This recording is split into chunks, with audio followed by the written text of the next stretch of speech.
In the web you can find millions of guitar lessons and hundreds are posted every day, but only a few of them can truly teach you how to write your own metal music.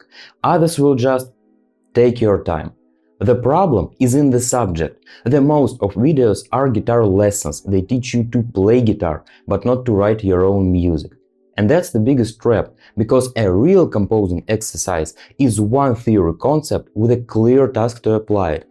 That's what leads you through the learn and apply cycle. The more you do it, the better music you write. And the interesting part is that none of these exercises require talent. They train specific composing skills, the same way that gym trains specific muscles.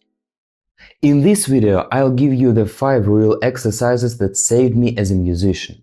They are arranged from a beginner to advanced. The third one completely changes how you hear music, and the last one is the closest thing to a real professional songwriting. Let's go! And the first exercise is the most important thing. I call it apply new concept. The idea is to write any little musical part using the new theory concept you've learned as fast as possible. It's the most important thing you can do, because in reality, all music theory is absolutely useless until you're not ready to use it. Here's how I did it for the first time. I was practicing pentatonic scales and quickly felt boring to just play it up and down the fretboard without any purpose. So I decided to write a very simple music to apply these patterns in practice. I played a very simple rhythm guitar and a few solo phrases using just one scale pattern. And next the miracle happened. I truly liked one little fragment. And then I decided to experiment with another one. And eventually it did sound so I liked it. A pretty boring scale practice turned into an interesting process of creating something personal. I gave myself a chance just to play around with it. This gave me a musical outcome, not just a practical finger routine.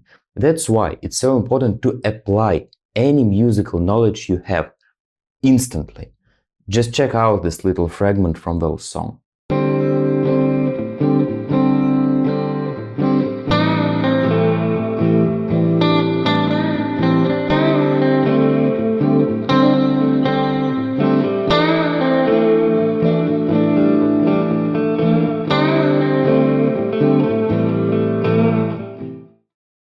But after a while I noticed another problem.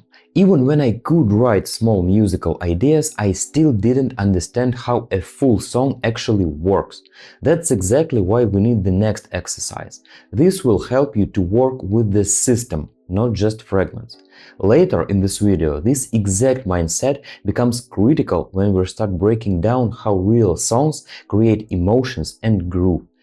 And the exercise number 2 is to make a full cover. The task is to recreate all instrument lines, including drums, bass and vocal. The most of guitar players are making just guitar covers, but to learn music writing it's not enough. It's a huge misunderstanding. Guitar covers will make you a better guitar player. It's a great way to work on your hand techniques and speed. But guitar line is just a puzzle piece in the entire mix. To become a better at music writing, you need a very different thing. You need to see the whole picture. Most guitarists realize it right here, because it's usually a reason why a great riff suddenly sounds weak in the whole mix. So stop focusing on just a guitar line. Pay attention to all instruments of the song instead. So the exercise is to take any song you truly like and make a full cover with all the instruments. Vocal line can be played as a melody on guitar or be programmed with synth.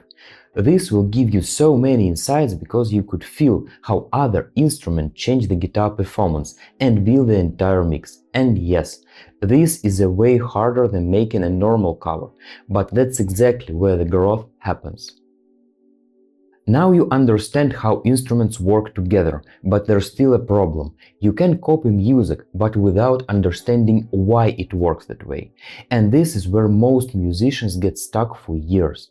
To actually bridge the gap between playing music and creating it, you must master exercise number 3. Analyze music you like. Here's a mistake I did so often as a beginner. I was spending so much time to play my favorite riffs and solos very precise, trying to sound as clean as the band did. I thought it will help me to write my own music as good as I expected, but it didn't work. And here's what truly helped me. I stopped over-practicing my guitar and focused on musical analysis. It gave me a real mental shift. To write music as good as your favorite, you don't need to play it perfectly. Instead, you need to understand its structure as clear as people who made it. Just think about it. You love music for emotions it writes, for hooks it has, and for providing you with that special flow. And that's all is not random. The job of musical analysis is to show how it was built in every exact step. Then you can apply it in your own music. Musical analysis may sound hard, but in reality it's much easier than it seems. Don't treat it as a rocket science, there are just 4 parameters to reveal: scale, chord progression, rhythmic structure, and scale degrees on strong beats. Now pay attention, this changes how you hear music forever. Later, these exact concepts will become tools you can intentionally use in your own music. Let's see a real example. I have always liked At First Light by Bolt Thrower. First, here's a hidden system that immediately explains why the song feels so dark and aggressive. It defines the exact notes which are used throughout the song and that provide this music with specific emotional character. Let's start with the scale. It's not just happy or sad, but also high energy, aggressive or mysterious. This song is in Phrygian scale, that make it so dark with some Eastern flavor. And suddenly the song vibe stops feeling magical, you start seeing the exact mechanics behind the emotion. That's what the scale is created for. But the scale alone don't create movement. That's why we need a hidden detail that connects all riffs together: chord progression. It's a background harmony of the song. It defines the emotional flow of your music and helps different instruments sound together. Here's the chord progression of that song. Take a look. It reveals the same throughout different riffs. This is one of the biggest secrets behind coherent songwriting.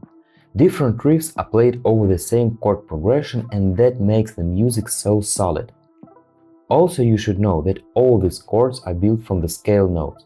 That's how the scale and song are connected. Now you have a superpower. You can control the song motion. At this point we have understand the notes, but here's still a very big thing to understand. Why does this riff groove so hard? It's time for the rhythmic structure. That shows how melody relates with timing and how exactly the groove is built. To do that, we need to highlight the strong beats of a bar, the first and the third, and then we need to focus on how the melody notes are positioned here. At first, this pattern looks almost invisible, but notice it. Each time the accent is placed on the first and the third beat directly, but on every next first beat it lands with a little anticipation. And that happens in multiple parts of a song, in different riffs and solo. They sound different, but the groove system reveals the same. That's exactly how groove is built here. Once you notice this, you start hearing groove completely differently. You stop hoping that your riff will groove. Now you can create it. And now we get to the part that builds emotional tension directly. Most beginners never notice this point of melody writing, but once you understand it, you start predicting emotional tension before the note even lands.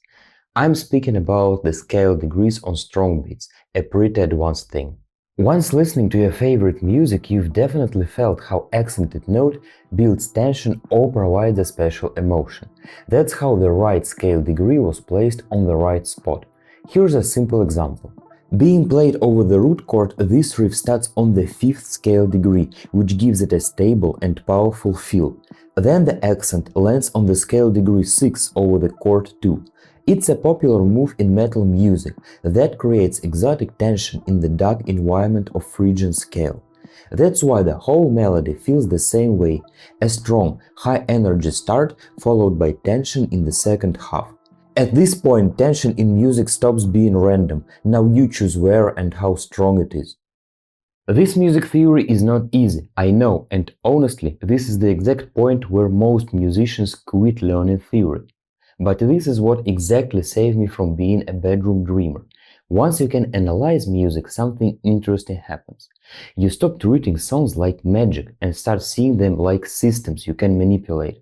And I think you already know where I'm going with this, right? I recommend you to come back to the exercise number 1 and apply all this theory into your music. I guarantee you will see the strongest impact ever. The next challenge is to manipulate musical theory mindfully. Here's a special exercise to train it. The exercise number 4, variation cover. The idea is to take a song and rewrite each part so it sounds different but still fully functional and recognizable. I recommend doing this after you are familiar with musical concepts from the previous exercise. Variation cover hacks your brain. It makes you free from creativity and gives you an opportunity to feel how musical structure works. That's why you could not rely on your inspiration or vision completely, but fully on your technical theory skills. This will teach you which aspects are anchoring and which musical elements are secondary. It's a great way to get skilled on how composing concepts affect music, and suddenly creativity turns measurable. I did it with Blood and Thunder song by Mastodon. You can check my variation cover on my channel. And this completely changed how I hear groove. That exercise truly opened my eyes on how it's built in every exact bar with a clear understanding how to apply it in my own music. This made me so excited, so I made a special video about it. There I break down every little aspect of musical theory at work. I will leave the link below. After doing this exercise, you will start to feel the difference between what comes from creativity and what comes from the theory knowledge. That's how you can clearly understand what to expect from yourself when writing music. But rewriting existing music is still safer than creating your own structure from scratch. The next exercise will help you to close that gap. Here you will work with your own original song. It's where you can really see what composing actually is, because the next exercise exposes the difference between someone who can write a riff and someone who can write a finished song. So the exercise number 5, to write a full song using just one riff entirely. Absolutely entirely, for every song part. Honestly, this exercise feels terrible at first, just one riff for the entire song, because your brain immediately screams there's no way to do it. It really sounds like a step back in creativity, you feel no space for it, but this challenge levels you up as a composer more than any other exercise. It will give you a pro-level approach that you don't need many riffs, but more ways to represent a single musical idea. That's how professionals work. And this is exactly where most beginner songs fall apart. You will have to be creative at arrangement techniques, the thing that beginners usually miss. It will teach you how to combine drums and second guitar to achieve absolutely new performance for the existing riff. Also, it will level you up at building song structure. This is what truly saves your music from turning boring or incoherent. It's not an easy task to do, that's why I made 2 lessons with detailed guidance on how to complete it. Honestly, this challenge is difficult enough to expose every weak point in your songwriting. In the first lesson, I show how to take a single riff and transform it into 7 different variations and song sections. You will learn how to evolve one idea without losing cohesion. Then, in the second lesson, I take those riffs and turn them into a complete song. That's where I explain song form, tension, development, transitions, and how to make the track feel coherent instead of sounding disconnected. Together, these 2 lessons give you a complete practical framework for turning a small riff idea into a finished metal song. So here's the most important thing I want you to remember. Music writing is not a talent you either have or don't. It's a skill, and skills are trained through exercises. That's the difference. Most musicians keep waiting for inspiration or better ideas, but composers deliberately practice specific aspects and concepts through exercises, and that's why exercises truly matter. They force you to stop relying on randomness or inspiration and start understanding why music actually works. And honestly, even if some of those exercises feel restrictive at first, that restriction is exactly what develops creativity. And if some of those exercises feel uncomfortable, good. That usually means they are exposing exact skill you're missing. So pick one of the exercises from this video and actually do it. Not perfectly, just seriously, because finishing one small composing exercise will teach you more than writing fully unfinished riffs. Thanks for watching and see you in future episodes.